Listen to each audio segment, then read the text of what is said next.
Welcome to my channel again. Today we'll talk about market disruptors in the stock market.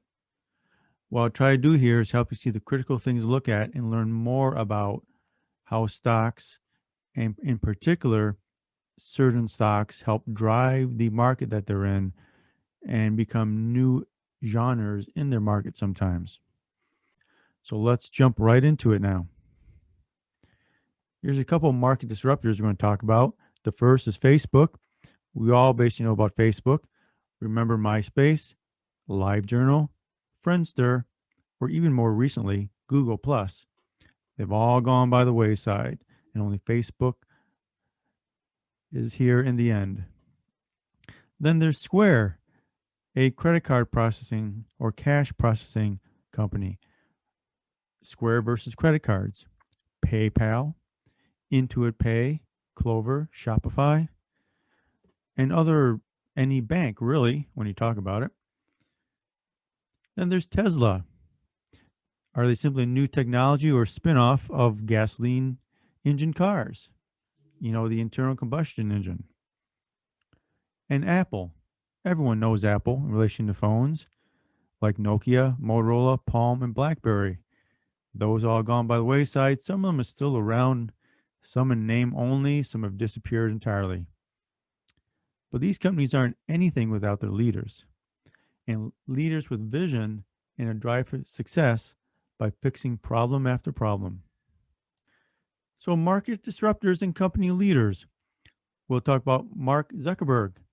Many people don't like him, but we're talking stocks and company valuations here. Early on, when I bought Facebook stock at around $25 a share and kept buying it, I knew they had something going for them. Early on, when they made money on their website by providing games online from companies like Zynga, which was another company I owned stock in at that time. Facebook's revenue was based on a subscriber base and providing games to people. Because people love games, that was the strategy of the original iPhone too, games. Get people hooked on games and they'll use your platform all the time. But Facebook revenue grew, but institutional companies were hesitant on giving them a thumbs up for stocks. After a short time, people's focus shifted from online gaming to mobile phones. Unfortunately, Facebook didn't see this coming. I guess you can blame Apple for that. Facebook was caught flat-footed without a mobile strategy and lingered a bit before being able to respond. With games becoming more of an app external to Facebook, they had a revenue stream issue. This is where they really started pushing advertisements and more controversially, using subscriber information to target those ads. While being an investor, I kept track of all this and kept up with the news releases, so I kept buying Facebook stock. As I mentioned, market disruptors were Facebook, Square, Tesla, and Apple. Facebook stock, as you can see here, grew fairly consistently from 2013, 2012 on. As you can see here, Facebook grew quite consistently for the last 5 years or more. And we all love consistent growth. It just provides more value to the stocks that we own. I haven't kept track of them lately, but I see that actually the NASDAQ index has outgrown Facebook when I did a comparison. That tells you the power of strong index funds. Well, Facebook has evolved the subscriber or data-driven advertising methodology, and their stock price keeps going up as the revenue keeps rising. I've divested from my Facebook back just before 200 and put that all into Square, which we'll talk about in a minute. Of course, knowing all of this, I make sure my Facebook is clean of all ads and stuff. I don't like targeted ads, but you get with that web browsers and everything else, unless you specify, to have untargeted ads, which may bring you some odd pushed marketing banners. But Facebook was all about driving people to the platform. Reading company public documents can help you in that. Facebook early on saw and knew the attraction of games, which helped drive people to the platform and sync the other platforms. Next, we have Apple. Steve Jobs. Steve Jobs left Apple in the early years. I remember in college we had a Nextcube from his next company back then. Later on, when I was building my financial portfolio, I heard that Steve Jobs is going back to Apple. I immediately started buying Apple stock again. This is one of those items where leadership, you knew he drove Apple before then. Apple seemed to have lost its way when he was gone for a few years, and then he was able to quickly turn it back around. But that is leadership for you. Think of all the new concepts Steve Jobs and management brought to the company. In the early years, Apple was known for its music player and its cute Macintosh computer. Then it had the music player with the screen called the iPod. Then it added the phone with a music player called the iPhone. Both of them, of course, could run games. And think of all who Apple left in the dust with the iPhone. Nokia, BlackBerry, Palm.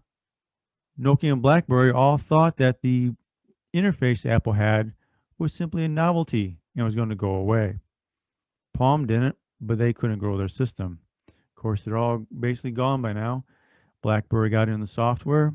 Palm just disappeared. And Nokia just kind of disappeared in the phone business too. They make simple phones now, and that's about it. Matter of fact, I haven't seen a Nokia phone in ages. The Apple Store, which was great for controlling content and other revenue streams, was also there. They kept bringing new products to the platform. These are their innovations. I remember the original Mac when I was in school. And in 2002, I also had one of those funky looking Apples with the round base and the arm that goes up to the monitor. Of course, they kept growing from there, bringing new innovation to the industry, and people just bought it up. Another innovator was Tesla. Tesla and SpaceX with Elon Musk. What was Tesla before Elon Musk? Elon Musk invented SpaceX, a truly revolutionary company with few competitors. They only needed a good, reliable design and tons of money. That's space for you. Tesla was started by someone else. Of course, we all know Elon Musk, though, is the leader as he ended up buying into the Tesla story early on and became its latest public cheerleader. Of course, Tesla is a leader in electric vehicles. The U.S.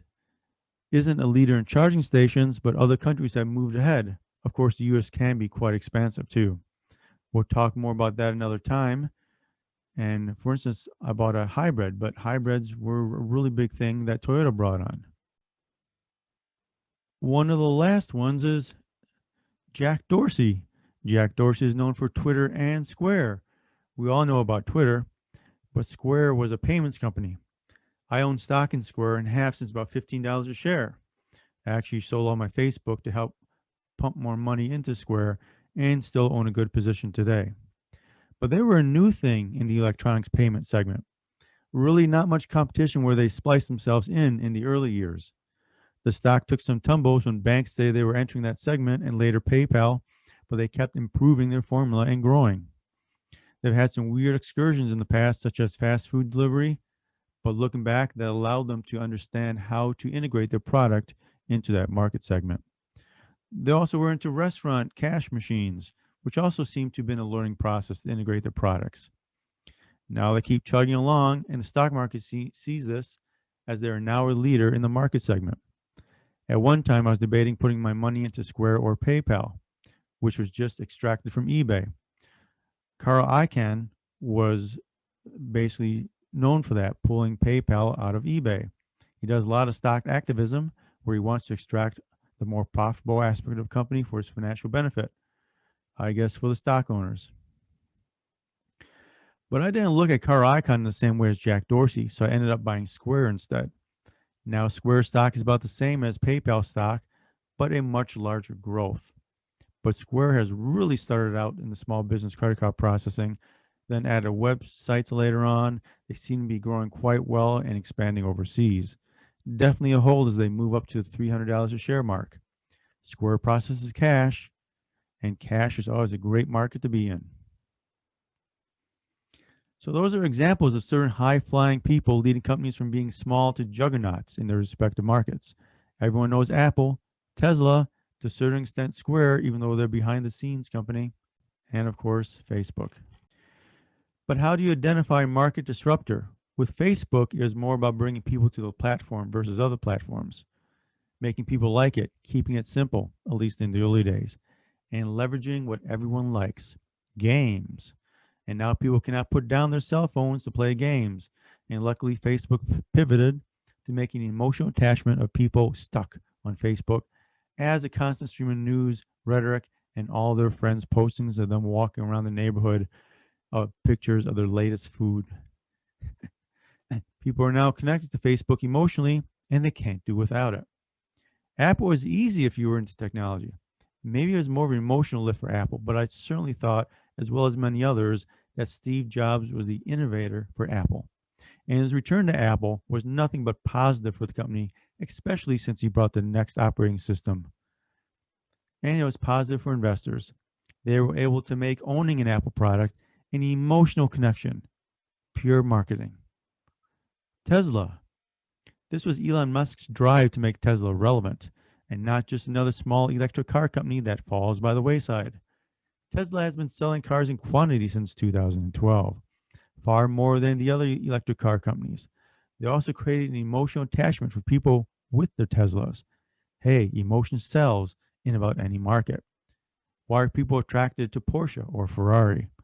Tesla has the highest emotional attachment or loyal customers.